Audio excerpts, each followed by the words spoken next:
Сямігадовы хлопчык атрымаў тэрмічныя апёкі 20% цела ў выніку ўспышкі ў мангале пластыкавай бутэлькі з невядомай вадкасцю.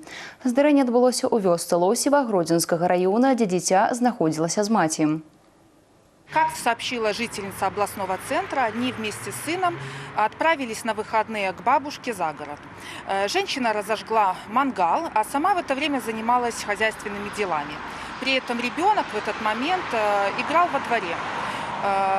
Пока мама была занята, мальчик нашел пластиковую бутылку с неизвестной жидкостью и бросил ее в мангал. Произошла вспышка, в результате чего на мальчике загорелась одежда. Услышав крики о помощи, мама бросилась на помощь сыну. С помощью подручных средств принялась тушить горящую на нем майку. И незамедлительно вызвала скорую помощь. Чтобы уберечь детей от беды, необходимо объяснять последствия игр с огнем, обучать их правилам безопасного поведения, правильным действиям в случае возникновения пожара, а также как вызывать спасателей. И, конечно же, необходимо в период летних каникул обеспечить им безопасные игры и увлечения.